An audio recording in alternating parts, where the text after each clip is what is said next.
2 Colombian coffees are going out to our subscribers this round. I'm joined here by Jacob Dupont, one of our roasters working out here in the roastery behind us. But you're also responsible for Colombia. Yeah. Amazing country. Yes, it is. And you went to visit these 2 producers that we're presenting this time. That was last year in May. I went to Gigante and we stayed there and hung out in that beautiful area, beautiful city. And Enciso in Planadas is a little bit more like lush area, very green and humid. What is your impression, Colombia as a country? They say they can grow anything. If they throw a seed, it grows, and it's extremely fertile and full of history, and there's so much to dig through and interesting flavors to go through. Yeah, and that's what we're presenting today. Yeah. 2 interesting flavors from the same country. Yeah. So let's start up here at Gigante. Yeah, Gigante is a city in the area of Huila. Huila is one of the very classic historical coffee regions that's been famous for their super clean, balanced coffees, which is a little bit more dry, I would say, in microclimate. And if you go to Enciso, it's more, as I mentioned, lush and green and very humid. So I would say that's the main differences. So of course that impacts the drying of the coffees a lot. Yeah, and Gigante is actually comprised a lot of different farmers situated around this city or maybe village. And then we go from Huila to Lima. And for me, I actually still thought Huila seemed quite lush. I didn't get to go to Lima, and I know that it seems even wilder there. It's more biodiversity and more, more organic maybe as well.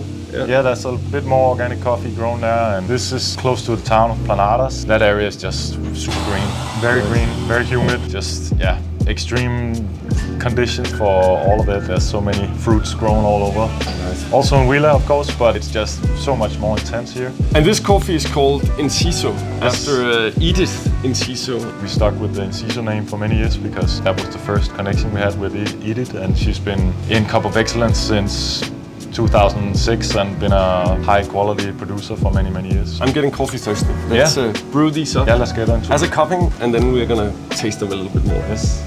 It's really funny because when we founded the company, we talked a lot about we didn't necessarily want to work in like 15 different countries or origins. That we felt you can actually find a lot of variants within one country. Yeah. This is just a perfect example of that. These are so different. And I mean, they are miles apart, like they're 2 different regions in a huge country. Definitely. And both are tasting amazing. Yeah. All right, should we start with the Huila, the Gigante? Yeah, been a curator for a couple of years now. With Colombian coffees, it's probably one of the easiest countries to really work with because it is just clean coffee. For me, this is a really great example of that. Even though we're talking a blend of several farmers, it's still super clean, sweet, round, and has all the distinct classic aromas. We are often very picky about single farmers, even on a farm about micro lots or single varieties. This is a mix of different varieties from different kind of soils, from different farmers, and yet you have a very distinct profile. It doesn't taste like it's just this random mix. It tastes so clean.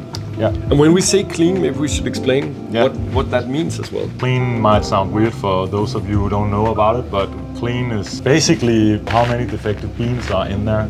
The more defective beans, the less clean the cup will be. And you only get a clean cup if everybody does their work right. From the farmer, that they take good care out in the field, that everything is processed really carefully, dried really carefully, which I think these farmers have really been showcasing the importance of drying. They used to have this problem in Colombia called the Colombian drop, that the coffee would dry too fast.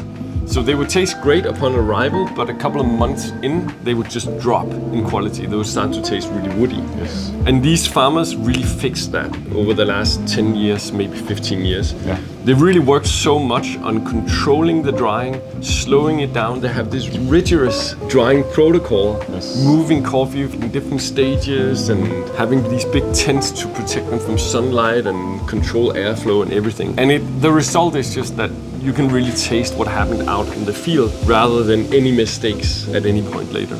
I'm getting a lot of like green grapes. There's a nice honey melon kind of thing. Subtle, not in the tropical fruit range. Nice delicate acidity as well. It's not overpowering, but it's there. I would say like perfect morning cup of coffee to me. Just has a bit of it all, but it's not overwhelming in any way. And then we move into Lima and that Planadas town of Planadas. And we're close to some of the farmers you probably know, Perez and then Enciso. And a very different cup profile. Definitely. I still think it really comes out very well this year. The first thing that hits me is it's so much more full body. It's like more intense. There's more volume on it or something. You get a lot of like cocoa and a bit of the grapey stuff, but it has a bit more bite than over here. Yeah, and then much more like deep fruit. Almost like a chocolatey kind of mouthfeel to it. Very much.